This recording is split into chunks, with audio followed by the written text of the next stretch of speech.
আসসালামু আলাইকুম ভাই ও বোনেরা। আমি ইসমাইল, বর্তমানে ইসলামাবাদ থেকে ঘটনাটি বলছি।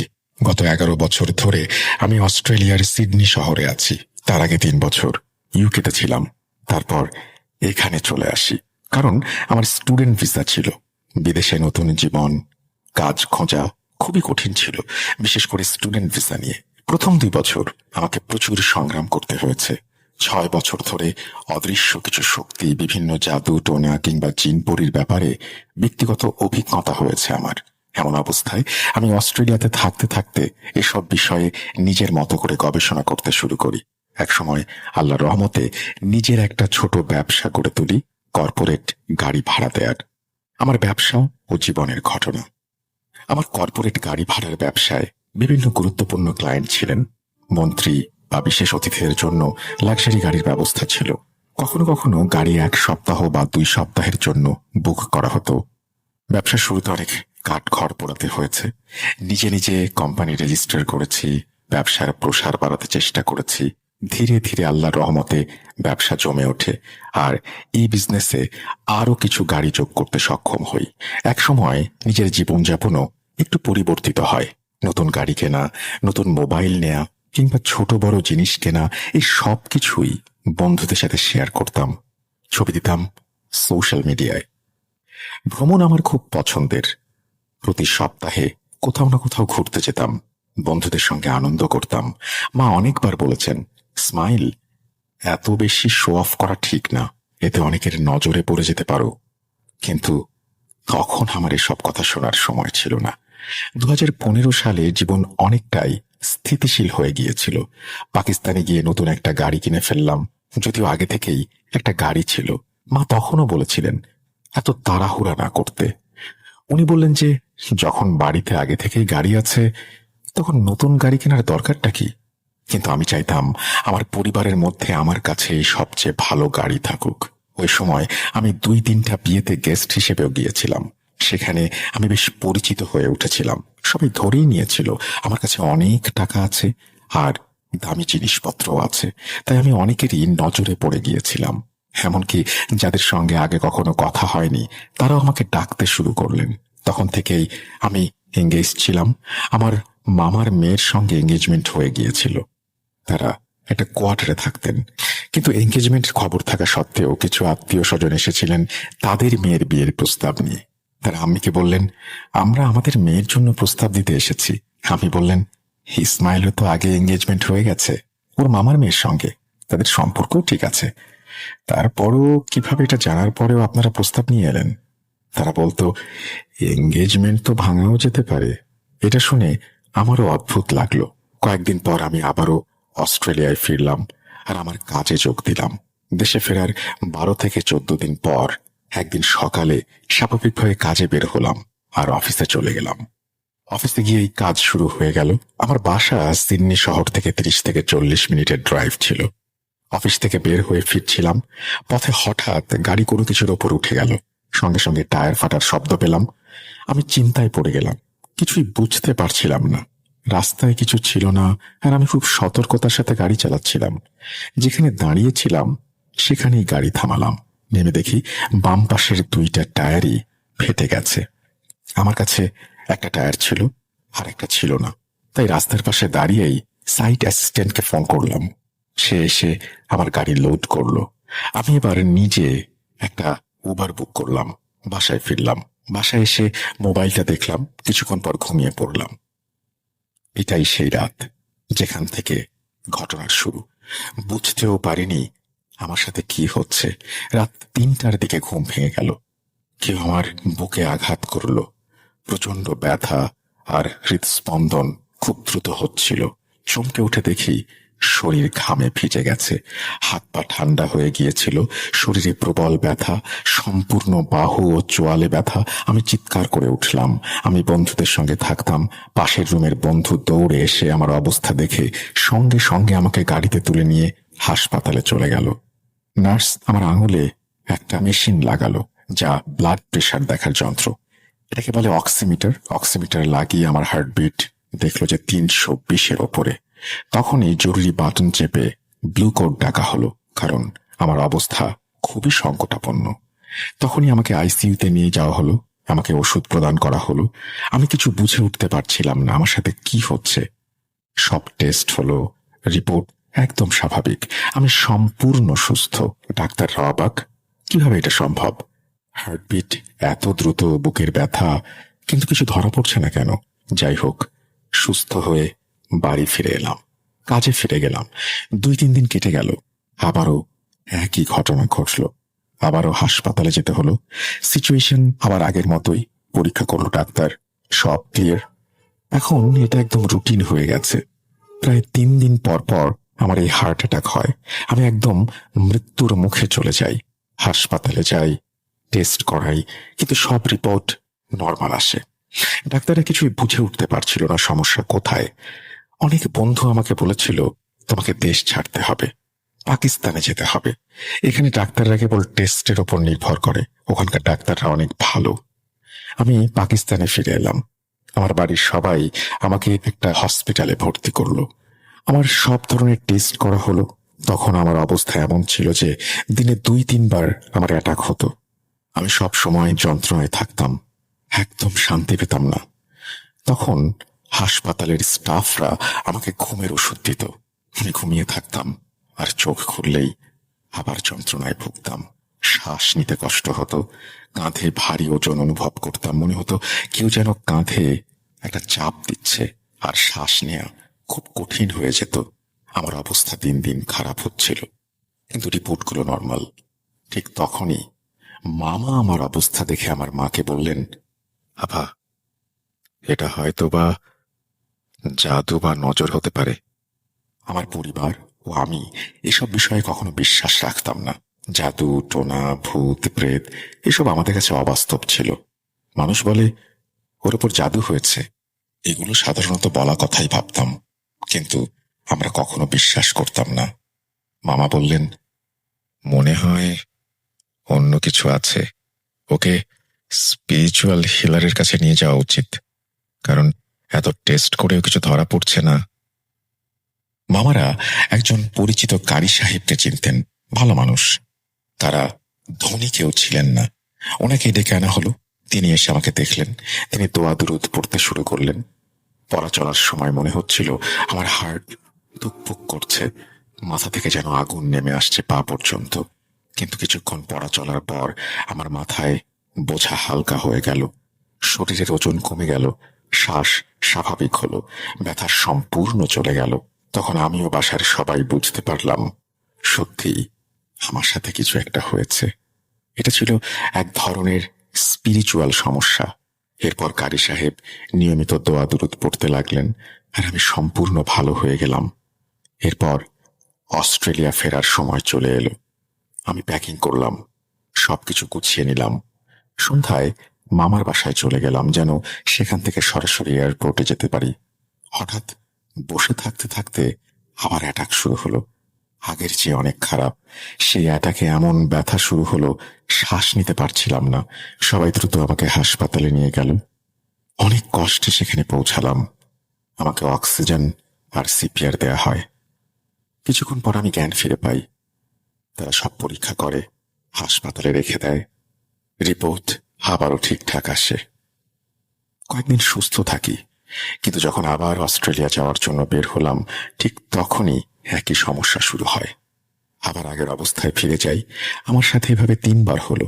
তখন স্পষ্ট হয়ে গেল যে যে সমস্যাটা ছিল সেটা যেন চাইছিল না আমি অস্ট্রেলিয়া যাই। তারপর কারি সাহেব বললেন, এটা আমার হাতে নেই, একজন হুজুর সাহেবের কথা বলি আপনাকে, আপনি ওনার কাছে যান। ফয়সালাবাদে আমার বাড়ির লোকেরা আমাকে নিয়ে গিয়েছিলেন সেখানে। সেই হুজুর সাহেব আমাকে দেখে বললেন, এর ওপর অনেক শক্তিশালী কালো জাদু করা হয়েছে, আর কিছু একটা ওকে এখান থেকে বেরোতে দিচ্ছে না। তারপর তিনি দোয়া পড়লেন এবং জাফরানের সাহায্যে কিছু তাবিজ দিলেন মাসখানেকের জন্য। উনি আমাকে বললেন, তুমি ফিরে গিয়ে কারি সাহেবকে বলো আমি একটা দোয়ার ব্যবস্থা করেছি, তোমরা সবাই মিলে সারা রাত মসজিদে বসে সেই দোয়া পড়ো। আমি ফিরে এলাম। বেনিয়াম মসজিদে গিয়ে দোয়াটার আমল করলাম। মসজিদে থেকেও সবকিছু খুব অদ্ভুত লাগছিল। কেমন যেন গা ছমছমে একটা অনুভূতি, মনে হচ্ছিল কেউ আমার আশেপাশে আছে। কারি সাহেবও পড়ছিলেন, আর আমি ওনার পাশে বসে পড়ছিলাম। আমরা সম্পূর্ণ রাত জোরে জোরে পড়েছি। এরপর তিনি একটা হাঁড়ি নিয়ে এলেন। তার মধ্যে কিছু বস্তু ছিল, সেটার ভেতরে দোয়া পড়ে সেটা বন্ধ করে দিলেন। বললেন, এটা কোথাও ভাঙা জায়গায় পুঁতে এসো। আমি, আমার মামা আর আমার বাবা সবাই মিলে এক ভাঙা জায়গায় গেলাম। সেখানে গিয়ে সেই হাঁড়িটা পুঁতে দিলাম। পরে হুজুর সাহেবের সঙ্গে কথা হলো। তিনি বললেন, এবার তুমি টিকিট কেটে নাও, আল্লাহ চাইলে তুমি যেতে পারবে। আমি একটু ভয় নিয়ে টিকিট কাটলাম। এবার আমার কিছুই হয়নি। আমি আবার অস্ট্রেলিয়ায় ফিরে গেলাম। 3 মাস ধরে আমি তাবিজ পড়তাম এবং চেষ্টা করতাম সম্পূর্ণ সুস্থ থেকে স্বাভাবিক জীবন কাটাতে। কিন্তু 3 মাসের মাথায় তাবিজের মেয়াদ শেষ হয়ে গেল। মাত্র 1 সপ্তাহের মধ্যে আবার সমস্যা শুরু হলো। এতটাই খারাপ অবস্থা ছিল যে আমাকে আবার হাসপাতালে ভর্তি হতে হলো। আমার অবস্থা এতটাই খারাপ হয়ে গিয়েছিল যে সব রকম পরীক্ষা নিরীক্ষা করার পরেও সবকিছু নর্মাল আসলো। কিছুতেই তবু উন্নতি হচ্ছিল না। বাড়ির সবাই খুব চিন্তিত হয়ে পড়লেন। অনেকে বন্ধু বান্ধব আর আত্মীয়দেরও এটা জানালেন। তারা উদ্বিগ্ন, বিরক্ত। আমার অবস্থা আরো খারাপ হতে শুরু করলো। নাক দিয়ে রক্ত পড়তে লাগলো, মুখ দিয়ে রক্ত পড়তে লাগলো।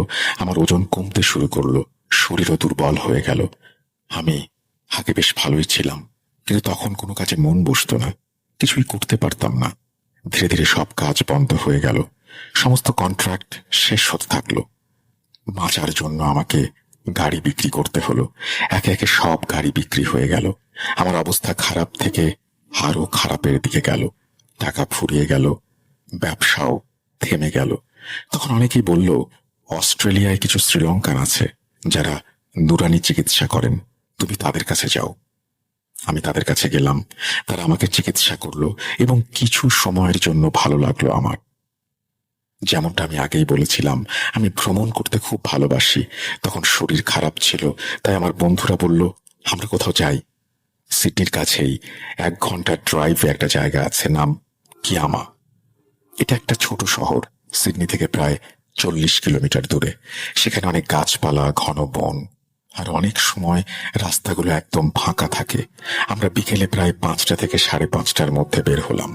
আমার সঙ্গে ছিল আমার বন্ধু আর মামাতো ভাই আমজাদ। আমরা কিয়ামায় পৌঁছালাম। মাঝে মাঝে কিছু জায়গায় থেমে যখন পৌঁছালাম, তখন রাত প্রায় 9টা থেকে 9:30। সেখানে একটা ব্লু হোল ছিল, মানে ওখানে পাথরের মধ্যে একটা ছিদ্র ছিল, আর সেই ছিদ্রটা নিচে সমুদ্রের সাথে সংযুক্ত ছিল। যখন বড় ঢেউ আসতো, জল ওই ছিদ্র দিয়ে ফেটে বের হতো। এটা একটা টুরিস্ট স্পট, অনেক মানুষ আসে। তখন শীতকাল, এখানে শীত উল্টো। জুন জুলাইতে শীত পড়ে, ডিসেম্বর জানুয়ারিতে গরম। শীতে ওখানে ঠান্ডা বাতাস বইতো। আমার বন্ধুরা সেটা দেখে মুগ্ধ হয়ে গিয়েছিল। তখন আমাদের ছাড়া ওখানে আর কেউ ছিল না। এখান থেকেই ঘটনার শুরু। আমি সেখানে দাঁড়িয়েছিলাম। হঠাৎ আমার চোখে কিছু পড়ে যায়, আর আমি 3-4টা ধাপ হেঁটে সামনের দিকে এগোতেই দেখি সেখানে কেউ নেই। সেটা ছিল সেই দিন যেদিন আমার শরীরে অদ্ভুত কিছু একটার আনাগোনা শুরু হলো। মনে হয়েছিল হয়তো আমার কোনো বন্ধু মজা করছে, কিন্তু আজ পর্যন্ত কেউ কোনোদিন এমন মজা করেনি। সবাই জানতো আমি অসুস্থ। আমার সব বন্ধু আর সবাই আমার সামনেই দাঁড়ানো ছিল, আড়ম্বরে করে কথা বলছিল। হালকা হালকা বৃষ্টি শুরু হয়েছিল।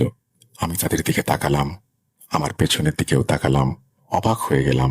আমার সঙ্গে ঠিক কি হচ্ছে বুঝতে পারছিলাম না। একটু পর আমার অবস্থা খারাপ হতে শুরু করলো। মনে হচ্ছিল যেন কাঁধে ভারী একটা কিছু চাপ দিচ্ছে। আমার হার্ট যেন থেমে যাবে। আমি বললাম, ভাই, আমাদের ফিরতে হবে। তখন প্রায় 10:30 বা 11টা বেজেছিল। আমরা তখন সেখান থেকে রওনা দিলাম। আমার কাজিন গাড়ি চালাচ্ছিল, আমি পাশে বসেছিলাম, আর পেছনের সিটে আমাদের 3 বন্ধু। আমরা যখন মেইন হাইওয়েতে পৌঁছালাম, 2 পাশে জঙ্গল, হালকা বৃষ্টি, একদম ভয়ানক পরিবেশ। কেউ ভাবেনি সামনে কি হতে যাচ্ছে। গাড়ি মেইন হাইওয়েতে 110 কিলোমিটার গতিতে চলছিল। সেই গতিতে এগোচ্ছিলাম। আমার কাজিন স্পিড বাড়ানোর চেষ্টা করছিল, কিন্তু গাড়ি 40-এর বেশি যাচ্ছিল না। গাড়ির ইঞ্জিনে অনেক আওয়াজ হচ্ছিল। গাড়িটা ছিল অটোমেটিক। অ্যাক্সিলারেটরে সম্পূর্ণ চাপ ছিল, তবু গতি 40-এর ওপরে উঠছিল না। আমি কিছুই বুঝতে পারছিলাম না। বাকিরাও অস্বস্তি টের পাচ্ছিল। আমি কাজিনকে জিজ্ঞেস করলাম, কি সমস্যা? সে বলল, ভাই আমি তো চেষ্টা করছি, কিন্তু গাড়ি তো এগোচ্ছে না। তখন আমারও সন্দেহ হতে লাগলো, কিছু একটা সমস্যা নিশ্চয়ই আছে। হয়তো আমাদের সঙ্গে কিছু একটা ঘটতে চলেছে। একটা অজানা ভয় আমাদের ঘিরে ধরল। আমি আগেই সবাইকে বলেছিলাম, ধীরে ধীরে সবাই দোয়া পড়তে থাকো। সবাই জানতো আমার শরীরে সমস্যা চলছে, কিন্তু হঠাৎ করেই শরীর আরো খারাপ হয়ে গেল। তখন কারি সাহেব, যার কাছ থেকে চিকিৎসা নিচ্ছিলাম, তিনি আমাকে একটা ভয়েস নোট পাঠিয়েছিলেন আর বলেছিলেন শরীর খারাপ লাগলেই ওই অডিওটা শুনতে। আমজাদ আমাকে বলল, কেবল লাগিয়ে অডিওটা প্লে করো, শরীর ভালো লাগবে। আমি কেবল লাগালাম, অডিও প্লে করলাম। এখনো অর্ধেকও শেষ হয়নি, অদ্ভুত একটা অনুভূতি হলো। চারপাশে সম্পূর্ণ অন্ধকার, শীতের রাত। মনে হচ্ছিল আমাদের বাম পাশে কিছু একটা আছে। আমি কাঁচের বাইরে তাকালাম, দেখলাম একটা কালো ছায়া ধীরে ধীরে হেঁটে আসছে। সেই অন্ধকারেও স্পষ্ট ছিল জেট ব্ল্যাক একটা ছায়া আমাদের গাড়ির সাথে সাথেই চলছিল বাম পাশে। আমি যখন দেখলাম, সাথে সাথে পেছনের সিটের 3 বন্ধুও দেখলো। সবাই পেয়ে গেল ভয়। আমি জোরে জোরে বললাম, যে যা পারো সবাই সূরা নাস পড়ো। সবাই জোরে জোরে আয়াতুল কুরসি পড়ছিল। ভয় এতটাই পেয়ে গিয়েছিল যে মাঝে মধ্যে ভুলও পড়ছিল। তারপর মনে হলো গাড়িটা আরো ভারী হয়ে গেল। ওই পরিস্থিতি বলে বোঝানো যাবে না। আপনারা যদি কল্পনা করেন তাহলে হয়তো বুঝতে পারবেন। আমাদের গাড়ি চালানোই কষ্টকর হয়ে গিয়েছিল। আমার হঠাৎ খুব খারাপ লাগতে শুরু করলো। হুঁশও চলে গেল। কিছু বুঝতে পারছিলাম না আমার সঙ্গে কি ঘটছে।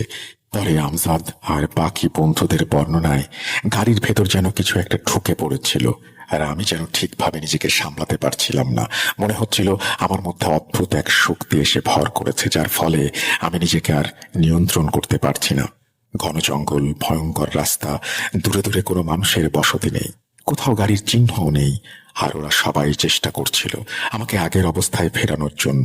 ওরা কিছু একটা পড়ছিল, আমার উপর ফোঁ দিচ্ছিল, আমাকে নিয়ন্ত্রণে আনার চেষ্টা করছিল, কিন্তু কিছুতেই কিছু হচ্ছিল না। অবশেষে অনেক কষ্টে ওরা আমাকে সামলাতে পারলো। আমরা একটা ছোট্ট শহরে পৌঁছালাম। সেখানে ওরা গাড়ি থামালো, আমাকে নামিয়ে শুইয়ে দিল, আমার মুখে পানি দিল। চেতনা ফিরতে একটু সময় লেগেছিল। হঠাৎ মনে হলো কেউ যেন আমাকে ধাক্কা মেরে ফেলে দিয়েছে। শরীরের হাড় গোড় সব ভেঙে গেছে। আমরা 3-4 ঘন্টায় 1.5 ঘন্টার পথ পাড়ি দিলাম। অনেক দেরি করেছিলাম। রাত প্রায় 3:30 থেকে 4টায় আমরা বাড়ি পৌঁছালাম। বাড়ি ফিরে মনে হচ্ছিল চারপাশে কিছু একটা ঘুরছে, কখনো এদিকে আসে, কখনো ওদিকে চলে যায়। আমার এই অনুভূতি সবার মধ্যেই বিরাজ করছিল। আমরা সবাই এক বাড়িতে থাকতাম। হঠাৎ করেই মনে হলো সামনের রুমে কেউ আছে। কিছু একটা কটমট শব্দ হচ্ছিল, মনে হচ্ছিল শুধু আমিই শুনতে পাচ্ছি। আমি আমজাদকে বললাম, তুমি কি শুনছো কেউ হাঁটছে? সেই রুমটা ছিল রান্নাঘরের পাশে। আমজাদ আমার দিকে তাকালো, মাথা নাড়ল। সবাই খুব গম্ভীর। যাই হোক, সেদিন রাতে সবাই এক রুমে ঘুমালাম আর রুমেই থাকলাম, কারণ সবাই খুব ভয় পেয়েছিলাম। এরপর থেকে সেই অদ্ভুত ঘটনাগুলো ঘটতে লাগলো। রান্নাঘরে হাঁড়ি পাতিলের শব্দ, নিজে থেকেই দরজা খুলে যাওয়া, এসব ভয়ানক কাহিনী শুরু হয়ে গেল। পরদিন রাতে আমরা সবাই নিচে বসে ডিনার করছিলাম। ওপরে ফ্যানের সাথে একটা লাইটও ছিল। হঠাৎ ফ্যানটা শব্দ করতে শুরু করলো আর হালকা কেঁপে উঠল। সবাই ওপরে তাকালাম আর বললাম, কেউ ভয় পেও না, খাওয়া চালিয়ে যাও, সব ঠিক আছে। আমি বলতেই ফ্যানটা অনেক জোরে দুলতে শুরু করলো। অনেকেই উঠে দৌড়ে চলে গেল। আমি একাই বসে রইলাম। পায়ে অদ্ভুত অনুভূতি হচ্ছিল। বাকিরাও টের পেল। সেই অনুভূতি ক্রমেই বাড়তে লাগলো। তখন আমি ঘরে ঘুমানোর সিদ্ধান্ত নিলাম। বাকিদেরও বললাম আমার রুমে থেকে যেতে, যেন কোনো সমস্যা হলে সবাই পাশাপাশি থাকি। তখন চারপাশটা ভারী হয়ে উঠেছিল। এসবের পর রাতে ঘুম আসতো না, আর ঘুম না এলে অদ্ভুত সব শব্দ শুনতাম। এখানকার বেশিরভাগ ঘর কাঠের, তাই মনে হতো কেউ যেন কাঠে নখ দিয়ে আঁচড় কাটছে। কখনো আবার বাইরে গাড়ির দরজা বন্ধ করার শব্দ, কখনো কারো কাশির শব্দ ভেসে আসতো। আমার রুমের পেছনে একটা ফ্ল্যাট ছিল, যেখানে 2 ভাই থাকতো। এক রাতে ঘুম আসছিল না। হঠাৎ ফ্ল্যাট থেকে কারো জোরে কাশির শব্দ শুনতে পেলাম, থামছেই না। সকালে আমার রুমমেটদের বললাম, ওই যে 2 ভাই যারা একসাথে থাকে, তাদের এক ভাই সারাদিন কাশছিল, নিশ্চয় অসুস্থ। কেউ কি একটু দেখে এসো। আমরা যখন সেই দুই ভাইয়ের খবর জানতে গেলাম, দেখলাম তাদের দরজায় তালা। আমরা সবাই সামনের উঠোনে বসেছিলাম। দুপুর 12টার পরে দুই ভাইয়ের মাঝে বড় ভাই এলো। আমি তাকে জিজ্ঞেস করলাম, ভাই, তোমরা কেমন আছো? তোমাদের মধ্যে এভাবে রাতে কে আসছিল? এখন কি অবস্থা? বড় ভাই খুব অবাক হয়ে আমার দিকে তাকিয়ে বললেন, কি বলছো? আমি বললাম, তোমাদের মাঝে কেউ একজন তো অসুস্থ, তাই না? সারা রাত কে এসেছে? সে অবাক হয়ে বলল, না, আমার ছোট ভাই তো পাকিস্তানে গিয়েছিল, আর আমি তো সারা রাত কাজ করছিলাম, ঘরেই ছিলাম না। আমি বললাম, হ্যাঁ সরি ভাই, হয়তো ভুল বুঝেছি। কিন্তু বুঝতে পারছিলাম এটা হয়তো সেই অচেনা শব্দ, যা আসলে কোনো মানুষের ছিল না। আমি নিয়মিত 5 ওয়াক্ত নামাজ পড়তাম। সকালে কোরআন পড়তাম, বিকেলেও পড়তাম। একদিন আসরের সময় আমি কোরআন পড়ছিলাম। আমার পাশে ছিল পানি ভরা একটা বোতল। পড়া শেষে বোতলটা বন্ধ করে টেবিলের উপরে রাখলাম। ঘর থেকে বের হচ্ছিলাম, হঠাৎ বোতলটা উড়ে এসে আমার পিঠে লাগলো। সেটা 1.5 লিটারের সম্পূর্ণ পানি ভর্তি একটা বোতল। পেছন ফিরে দেখি বোতলটা মেঝেতে পড়ে আছে। যাই হোক, আমি বোতলটা তুলে নিলাম।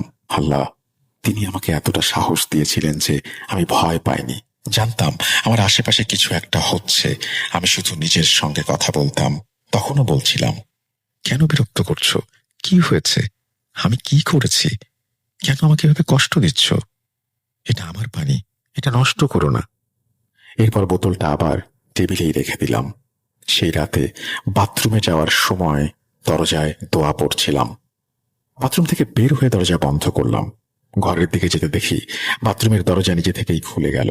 আবার বন্ধ করলাম। একটু এগোতেই দরজা আবার খুলে গেল। তৃতীয়বার দরজা খুলতেই রেগে গিয়ে বললাম, কেন বারবার দরজা খোলো? বন্ধ রাখো, আমাকে আর কষ্ট দিও না। তারপর দরজা বন্ধ করে চলে এলাম। এরপর আর দরজা খুলল না। এমন ঘটনা আরো বহুবার ঘটেছে।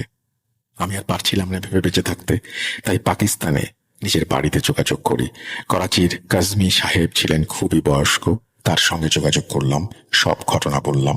তিনি বললেন, তোমার শরীরের মাপ মতো একটা নীল সুতা নাও, 7 স্তর গুঁজে 7টি গিঁট দাও, প্রতিটি গিঁট বেঁধে একটা করে সূরা পড়ে ফু দাও। তারপর সুতাটি চুলার উপরে পুড়িয়ে ফেলো। যখন পোড়াবে, গরুর মাংসের গন্ধ আসবে। নিশ্চয়ই তোমার সাথে কিছু একটা আছে। তোমাকে এভাবেই এগোতে হবে। আমি যখন ওই আমল করছিলাম তখন গন্ধটা খুব বাজে লাগছিল। এই ব্যাপারে সবাই সাক্ষী, যারা ছিল তারা আরো বেশি জানে।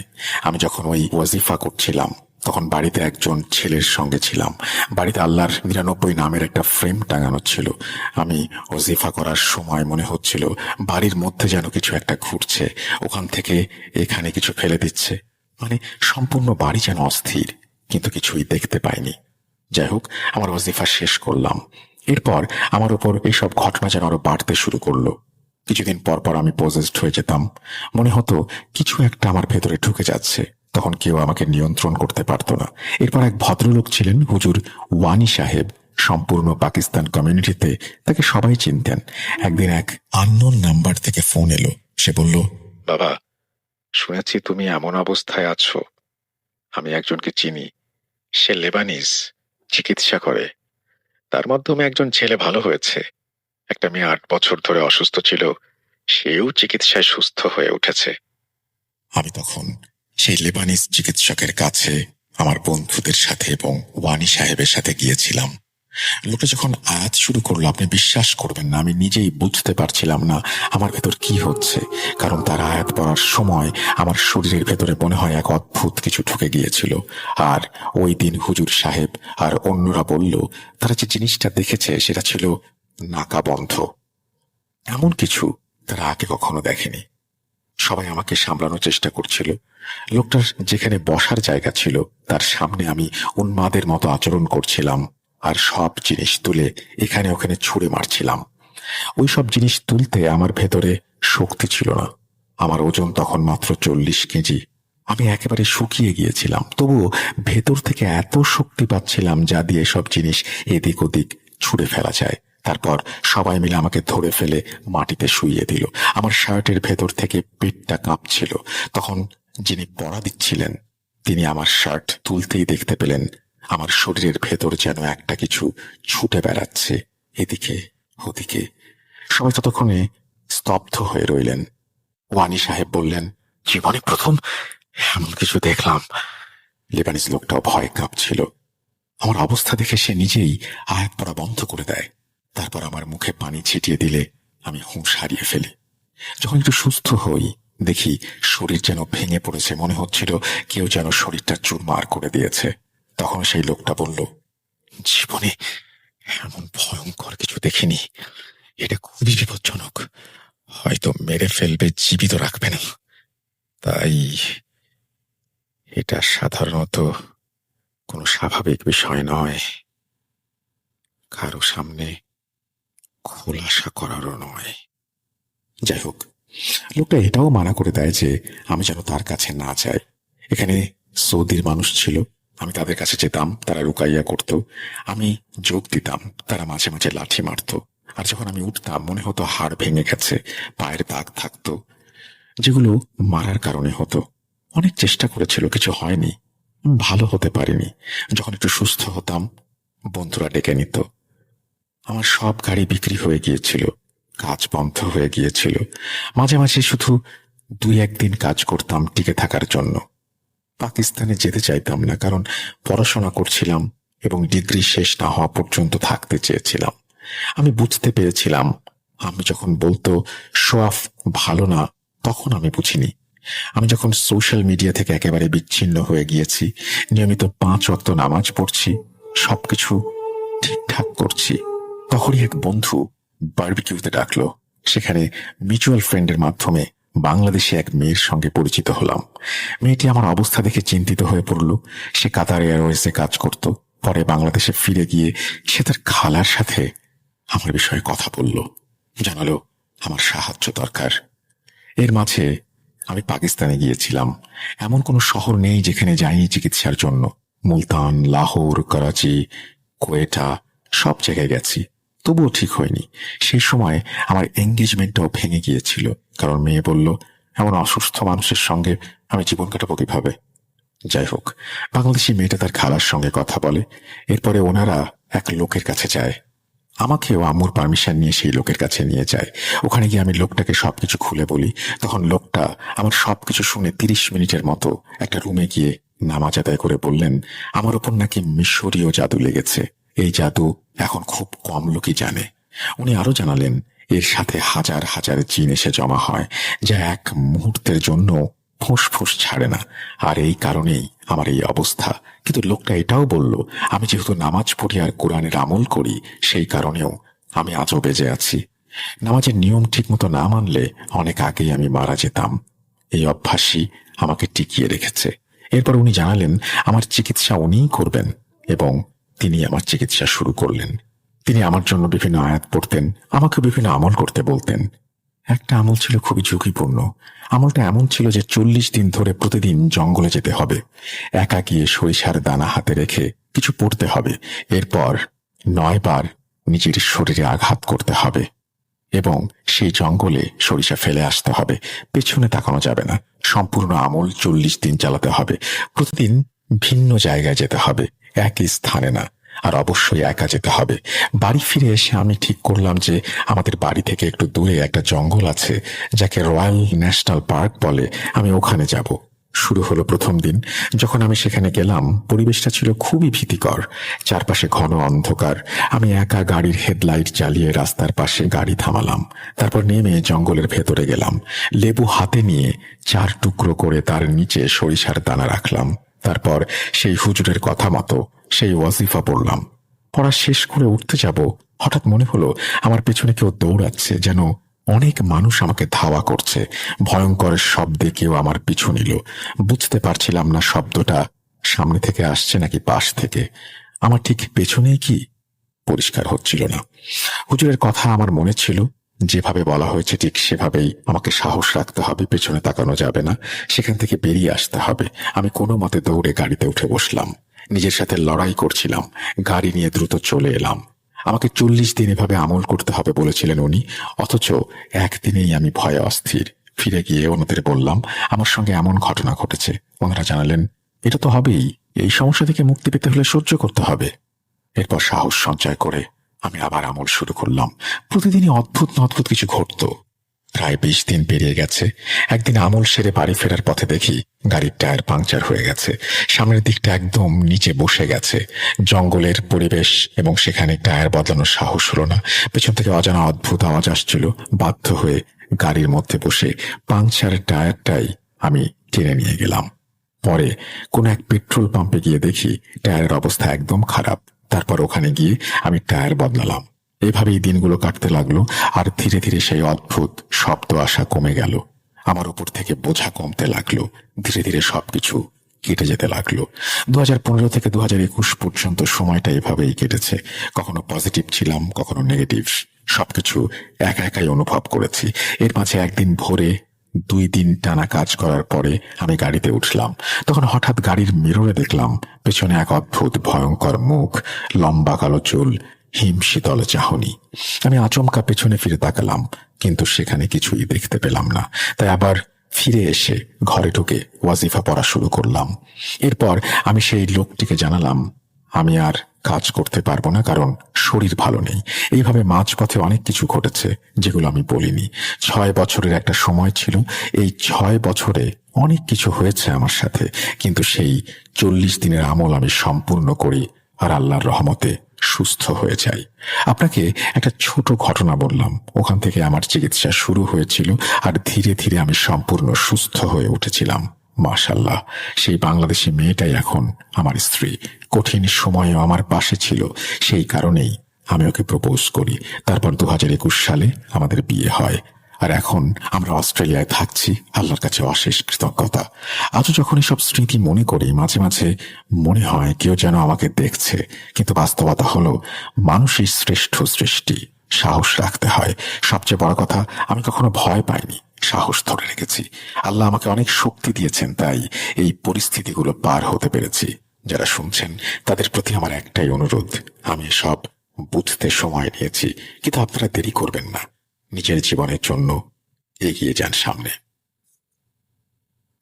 এই বলে ইসমাইল ভাই তার ঘটনা শেষ করেছেন। আশা করছি এই ঘটনাটি আপনাদের ভালো লেগেছে। যদি ভালো লাগে অবশ্যই আমাদের জানাবেন, যদি ভালো না লাগে সেটাও আমাদেরকে জানাবেন। আমরা চলে যাব আমাদের পরবর্তী ঘটনায়। আশা করছি প্রথম থেকে শেষ পর্যন্ত আমাদের সঙ্গেই থাকবেন।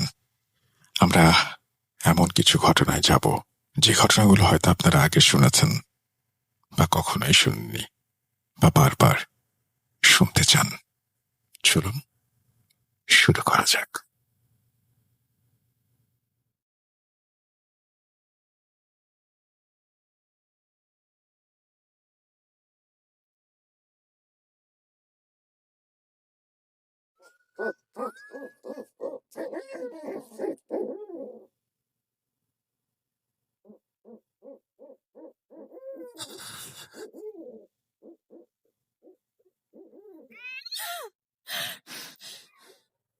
আচ্ছা, আবার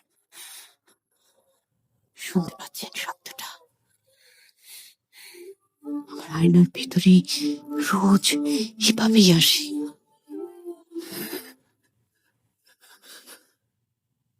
Bhoot.com with Russell. ঈদের অগ্রিম শুভেচ্ছা জানিয়েই শুরু করতে চাই আমাদের আজকের ভূত.com। কারণ আজকে যখন ভূত.com-এর 229তম এপিসোড আমরা করছি, তখন অনেকেই হয়তো রওনা হয়েছেন বাড়ির পথে, যাচ্ছেন আপন জনের সাথে ঈদ উদযাপন করতে। সুতরাং আজকের এই দিনটা অত্যন্ত গুরুত্বপূর্ণ। এমনিতেই শুক্রবার, এবং সবচেয়ে বেশি মানুষ মনে হয় আজকে ট্রাভেল করছেন। গতকাল রাতেও করেছেন, কিন্তু আজকে অনেকেই ট্রাভেল করছেন। তো আমি ভাবছিলাম এই জন্যই যে ঈদের যে স্পেশাল এপিসোড, সেই এপিসোডটা আজকে দেয়াটাই সবচেয়ে বুদ্ধিমানের কাজ হবে। সো আমার মনে হয় যে আজকে আপনারা যারা যাচ্ছেন বিভিন্ন জায়গায়, তারা অনেক আনন্দেই আছেন, কারণ প্রিয়জনের সাথে আর অল্প কিছুক্ষণের মধ্যে হয়তো আপনাদের দেখা হবে। আপনাদের যাত্রা শুভ হোক, এবং এই যাত্রার সময়টাতে আমরা আপনাদের সঙ্গে থাকতে চাই। আর যারা যেতে পারেননি অথচ যেতে চেয়েছিলেন, তাদের জন্য আমার শুভকামনা রইল। কারণ আমি বিশ্বাস করি যে আপনারা যেতে পারেননি, ঠিক আছে, নানান ধরনের প্রবলেম থাকে, কিন্তু ঈদের সময় খুশিতে ঈদ উদযাপন করাটাই সবচেয়ে বড় কথা। নিশ্চয়ই কোনো একটা কারণ ছিল, যে কারণটির কারণে আপনি যেতে পারেননি, এবং সেই কারণটিও কিন্তু গুরুত্বপূর্ণ কারণে। সুতরাং মন খারাপ করার কিছু নেই। আর যারা যাচ্ছেন তাদের জন্য তো শুভকামনা রইলই। আজকে একটা স্পেশাল এপিসোড তো করবই, ফেরার পথেও আর একটা স্পেশাল এপিসোড উপহার দেব আশা করছি। কারণ যখন আমরা নেক্সট ফ্রাইডের এপিসোডটা করব তখন দেখবেন যে আপনারা হয়তো আবার ঈদ থেকে বাড়ি ফিরছেন। কালকেও একটা স্পেশাল এপিসোড হবে। ঈদের দিন কোনো এপিসোড হবে কিনা আমি ঠিক আপনাদেরকে বলতে চাচ্ছি না এই মুহূর্তে, অনেক হয়তো জেনেও গেছেন। তারপরেও যাই হোক, আমি আজকের এপিসোডটা শুরু করি। আপনাদেরকে অনেক ধন্যবাদ যারা ঘটনা পাঠিয়েছেন, এবং আমাদের স্পেশাল এপিসোডে কিছু স্পেশাল মানুষদের ঘটনা দিয়ে শুরু করতে চাই। প্রথমেই লাজিম ইয়াসার জিয়াদ, যার ঘটনা দিয়ে শুরু করছে আমাদের আজকের এপিসোড। যেভাবে লেখা আছে আমি সেভাবেই পড়ে শোনাচ্ছি। প্রিয় লিসেনার্স, একবার চিন্তা করে দেখুন, আপনার পরিচিত কোনো একজন মানুষ যাকে আপনি সবসময় দেখছেন আপনার আশেপাশে, যার সাথে আপনি সবসময় চলাফেরা করছেন, যদি হঠাৎ করেই কোনো একদিন আপনি জানতে পারেন সেই মানুষটি আসলে মানুষ না, একজন জিন, তখন বিষয়টি কেমন হয়ে দাঁড়াবে? আমি জানি প্রিয় লিসেনার্স, আমার এই কথাগুলো খুবই অস্বাভাবিক লাগছে আপনার কাছে। প্রিয় লিসেনার্স, আমার এই কথাগুলো বলার পেছনের উদ্দেশ্য কি জানতে চান? ধীরে ধীরে সব জানতে পারবেন। আসসালামু আলাইকুম প্রিয় রাসেল ভাই এবং শ্রোতা বন্ধুরা, আশা করি আল্লাহ তাআলার অশেষ রহমতে ভালোই আছেন। আমি লাজিম ইয়াসার জিয়াদ আজ আবারও ফিরে আসলাম প্রিয় লিসেনাররা আপনাদের মাঝে একটি ঘটনা নিয়ে। আজকের এই ঘটনাটি শুরু করার আগে আমি ভাইয়ার কাছে ক্ষমা চেয়ে নিচ্ছি আমার লেখায় অনিচ্ছাকৃত ভুলের জন্য। এই ঘটনাটি আমি সংগ্রহ করেছি মোহাম্মদ রুবেল হৃদয় ভাইয়ের কাছ থেকে। এর আগেও তার কাছ থেকে সংগ্রহ করা একটি ঘটনা আমি শেয়ার করেছিলাম, যা এপিসোড 214-তে সেই ঠান্ডা হাত শিরোনামে প্রচার করা হয়েছিল। তো চলুন সরাসরি ঘটনায় চলে যাওয়া যাক। বলছেন রুবেল ভাই। আমি বিয়ে করেছি কিছুদিন হয়। প্রতি শুক্রবার রাতের ধারাবাহিকতায় সে রাতেও আমি হেডফোনের মাধ্যমে ভূত.কমের কোনো একটি এপিসোড উপভোগ করছিলাম। এমন সময় আমার ওয়াইফ আমার কাছে এসে বলে ওঠে, প্রতি শুক্রবার রাতে তুমি হেডফোন কানে দিয়ে কি করো, কি শোনো? আজকে আমাকেও শোনাও তো। ওর এমন কথায় আমি ওর কানে একটি হেডফোন দিয়ে দেই। এরপর ও আর আমি মিলে সেদিন ভূত.কমের এপিসোডটি উপভোগ করি। এপিসোডটির শেষে আমার ওয়াইফ হঠাৎ করে আমাকে বলে ওঠে, আমার পরিবারের একজন সদস্যের সাথে খুবই বেদনাদায়ক এবং ভয়ানক একটি ঘটনা ঘটেছে, যে ঘটনাটির প্রত্যক্ষদর্শী আমি নিজে। ওর এসব কথা শুনে আমার মনে বেশ আগ্রহ জন্মায় ঘটনাটি শোনার জন্য। এরপর আমি ওর কাছে ঘটনাটি সম্পর্কে বিস্তারিত জানতে চাই। আমার আগ্রহ দেখে আমার ওয়াইফ ইয়াসমিন লিজা বলতে শুরু করে, আমার বাড়ি ঈশ্বরদী জেলার কোনো এক গ্রামে। আমার বাবারা মোট 7 ভাই। 7 ভাইয়ের মধ্যে সবার ছোট যিনি, মানে আমার ছোট চাচা, তিনি হচ্ছেন এই ঘটনাটির ভিকটিম। আমার ছোট চাচার নাম মোহাম্মদ হৃদয়। ঘটনাটি ঘটাকালীন আমার বয়স 15 বছর। সে সময় আমার চাচার সবেমাত্র বিয়ের কথাবার্তা চলছে, তার জন্য পরিবার থেকে মেয়ে দেখা হচ্ছিল। যাই হোক, একদিন দাদু এবং আমি আমাদের ঘরে বসে আছি, এমন সময় চাচা আসেন দাদুর কাছে এবং বলেন তার দাদুর সাথে কিছু কথা আছে। দাদু যদি অনুমতি দেন তাহলে তিনি বলবেন। বলে রাখা ভালো, আমার দাদা অনেক আগেই মারা গিয়েছিলেন, তাই দাদুর পর তিনি ছিলেন বাড়ির প্রধান। এরপর দাদু অনুমতি দিলে চাচা বলতে শুরু করেন, মা, আপনারা তো আমার বিয়ের জন্য মেয়ে দেখছেন, তবে আমার এখানে কিছু কথা আছে যা আপনাদের বলা খুবই দরকার। আমি যদি আমার পছন্দে বিয়ে করি তাহলে আপনাদের কি কোনো আপত্তি আছে? এই কথাটা বলার পেছনে কারণ হচ্ছে আমার পছন্দের একটা মেয়ে আছে। আপনারা যদি অনুমতি দেন তাহলে আমি ওকে বিয়ে করতে চাই। চাচার সব কথা শুনে দাদু বলেন, মেয়ে যদি ভালো হয়, মেয়ের পরিবার যদি ভালো হয়, তাহলে এই বিয়েতে আমাদের কোনো আপত্তি থাকবে না। আমাদের পরিবারের সবাই মিলে আগে মেয়েটাকে দেখতে যাব, এরপর এই বিয়ে নিয়ে আমার একটা সিদ্ধান্ত নেব। দাদুর সব কথা শুনে চাচা বলেন, ঠিক আছে মা, আপনারা যা সিদ্ধান্ত নেবেন তাই হবে। আমি কাল লিজাকে নিয়ে ওদের বাড়িতে যাই এবং তাদের এই বিষয়টা জানিয়ে আসি যে আমরা কালকের পর তাদের বাড়িতে সপরিবারে আসছি মেয়ে দেখার জন্য। আমি আমাদের বাড়ির একমাত্র মেয়ে হওয়ায় আমাকে সবাই খুব আদর করত, অনেক ভালোবাসতো। বিশেষ করে আমার ছোট চাচার কাছে আমি ছিলাম অনেক আদরের। যাই হোক, যা বলা সেই কাজ। পরদিন দুপুরে চাচা আমাকে এসে বলেন, তাড়াতাড়ি রেডি হয়ে নে তো, কাকিদের বাসায় যাব তোর। চাচার কথা শুনে আমি খুশি মনে কিছুক্ষণের মধ্যে রেডি হয়ে যাই এবং চাচা আর আমি কাকিদের বাসায় যাওয়ার উদ্দেশ্যে বের হয়ে পড়ি হেঁটে। একটা সময় আমরা পায়ে হেঁটে চলে আসি আমাদের বাসা পার হয়ে। কিছু দূর এগোলেই একটা জঙ্গল আছে, সেখানে চাচা আমাকে সেই জঙ্গলের ভেতর দিয়ে নিয়ে হাঁটতে শুরু করেন। চাচা, আমরা এই জঙ্গলের ভেতরে যাচ্ছি কেন? আমার এমন প্রশ্ন শুনে চাচা বলে ওঠেন, এই জঙ্গলের ভেতর দিয়ে কিছু দূর এগোলেই তোর কাকিদের বাসা, এজন্য আমরা জঙ্গলের ভেতর দিয়ে যাচ্ছি। যাই হোক, হেঁটে কিছু দূর এগিয়েছি, এমন সময় আমাদের সামনে দৃশ্যমান হয় খুবই পুরনো একটি টিনের বাড়ি। এরপর চাচা এবং আমি মিলে সেই বাড়ির উঠোনে গিয়ে দাঁড়াই। বাড়ির উঠোনে গিয়ে দাঁড়াতেই চাচা মালতী মালতী বলে ডাকতে শুরু করেন। মালতী নামটি শুনেই আমি বুঝে যাই চাচা যাকে পছন্দ করেন এটা তারই নাম। চাচার ডাক শুনে কিছুক্ষণের মধ্যেই বাড়ি থেকে বের হয়ে আসেন সাদা শাড়ি পরিহিত একজন অপরূপ সুন্দরী নারী। বাড়ির থেকে বাইরে আসলেই তিনি শুরুতে আমার নাম জিজ্ঞাসা করেন। এরপর উঠোনে দাঁড়িয়ে দাঁড়িয়ে আমাদের সাথে কিছুক্ষণ কথা বলেন। কথা শেষে সে আবার আমাদের ঘরের ভেতরে নিয়ে যান এবং বসতে দেন। বাড়িটা বাইরে থেকে দেখতে খুব একটা ভালো না হলেও বাড়ির ভেতরটা অনেক সাজানো গোছানো। যাই হোক, কাকি আমাদের বসতে দিয়ে চলে যান রান্নাঘরের দিকে। ওনাকে রান্নাঘরের দিকে যেতে দেখে আমি মালতী কাকির পিছু পিছু রান্নাঘরে যাই। রান্নাঘরে প্রবেশ করে আমি দেখতে পাই অনেক ফলমূল ও মিষ্টি সাজানো আছে, কিন্তু হাঁড়ি পাতিল বা চুলা নেই।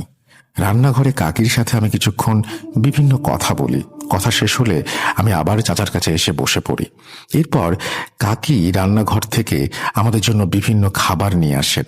খাওয়া দাওয়া শেষ করে চাচা কাকিকে উদ্দেশ্য করে বলতে শুরু করেন, আপনার আর আমার বিয়ের ব্যাপারে আমি আমার বাবা মার সাথে কথা বলেছি গতকাল। আমরা সপরিবারে আপনাকে আগামীকাল দেখতে আসছি। আপনার মা কোথায়? তাকেও দেখছি না। এই ব্যাপারে আপনার মার সাথে আজ আমি কথা বলতে এসেছি। চাচার সব কথা শুনে চাচি বলে ওঠেন, মা ওনার ঘরে শুয়ে আছেন, আপনারা বসুন, আমি মাকে ডেকে আনছি। এই বলে কাকি চলে যান ঘরে। কিছুক্ষণের মধ্যেই কাকি ফিরে আসেন একজন বৃদ্ধ মহিলাকে সাথে করে। সেই বৃদ্ধ মহিলাটি এসে আমাদের সামনে বসেন। এরপর চাচা কাকির মাকে উদ্দেশ্য করে বলতে শুরু করেন, আসসালামু আলাইকুম। আপনি যদি আমাকে অনুমতি দেন তাহলে আমি কিছু কথা বলতে চাচ্ছিলাম। ওয়ালাইকুম সালাম। হ্যাঁ বাবা, বলো, কি বলতে চাচ্ছ? কোনো সমস্যা নেই। সম্মতি পেয়ে চাচা আবার বলতে শুরু করেন, আপনার মেয়েকে আমি অনেক পছন্দ করি, ওকে আমি বিয়ে করতে চাই। আর আপনার মেয়েও আমাকে অনেক পছন্দ করে। আমি আমার মার সাথে গতকাল এই বিষয়ে কথা বলেছি। আমার মার ইচ্ছে মোতাবেক আমরা সপরিবারে আগামীকাল আপনার মেয়েকে দেখতে আসতে চাই। এই বিষয়টি জানাতেই আমি আপনাদের বাড়িতে আজ ভাতিজিকে নিয়ে আসলাম। চাচার সব কথা শুনে কাকির মা বলতে শুরু করেন, এই বিয়েতে আমার কোনো আপত্তি নেই, তবে আমার এইখানে একটা কথা আছে। তোমাদের পরিবার থেকে কাল কেউ দেখতে আসতে পারবে না।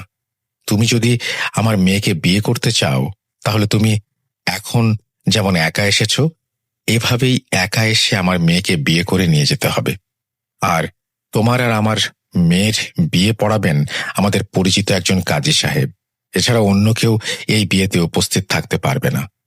এই বিয়েতে এটাই আমার শর্ত। এই বলে কাকির মা আমাদের সামনে থেকে উঠে আর কিছু না বলে ঘরে চলে যান। এমন অবস্থা দেখে চাচা আর আমি দুজনে অনেক অবাক হয়ে যাই। এরপর চাচা মালতী কাকির সাথে কথা বলেন এই বিষয়ে। মালতী কাকিও ওনার মা যেমনটা বলেছেন তেমনটা না হলে উনি বিয়ে করতে পারবেন না বলে চাচাকে জানিয়ে দেন। যাই হোক, এরপর চাচা এবং আমি মালতী কাকির কাছ থেকে বিদায় নিয়ে তাদের বাড়ি ত্যাগ করে চলে আসি। বাসায় এসে চাচা দাদুকে, আমার বাবাকে এবং অন্যান্য চাচাদের মালতী কাকির মার শর্তর কথাটি জানান। এই সকল কথা শুনে বাড়ির সবাই এই বিয়েতে দ্বিমত পোষণ করেন। সবাই বলেন, এটা কোনো শর্ত হলো? এটা কোনোভাবেই আমরা মেনে নেব না। চাচা সবার কথা শুনে বলে ওঠেন, আমি যদি বিয়ে করি তাহলে ওই মেয়েকেই করব, এছাড়া আমি বিয়ে করব না। এই বলে চাচা বাড়ি থেকে বেরিয়ে যান। এই সময় উপস্থিত আমরা সবাই লক্ষ্য করি চাচার চোখে মুখে খুবই অস্বাভাবিক একটি ভাব। যাই হোক, এভাবেই কাটতে থাকে দিনগুলো। একদিন হঠাৎ চাচা বিকেলের দিকে বাসায় আসেন মালতী কাকিকে নিয়ে। চাচা এবং মালতী কাকিকে দেখে আমাদের পরিবারের সবাই আমরা একত্রিত হই। পরিবারের সবাই আসলে চাচা বলতে শুরু করেন, আমি নিজ ইচ্ছায় মালতীকে বিয়ে করে এনেছি এই বাড়িতে। এই বিয়েতে যদি তোমাদের কোনো আপত্তি থাকে তাহলে এতে আমার কিছু যায় আসে না, আর যদি তোমরা আমাদের খুশি মনে মেনে নাও সেটা তোমাদের ইচ্ছা। চাচার এই ধরনের কথা শুনে বাড়ির সবাই রেগে যান এবং দাদি চাচাকে ঘর থেকে বের করে দেন। চাচা বাড়ির সবার এমন আচরণ দেখে চলে যান তার ঘরে। চাচা অনেক আগে নিজের 2 রুম বিশিষ্ট একটি ঘর তৈরি করেছিলেন। এরপর থেকে এভাবেই চলতে থাকে চাচা এবং মালতী কাকির জীবন। তারা খুবই সুখে শান্তিতে নিজেদের জীবন অতিবাহিত করছিলেন।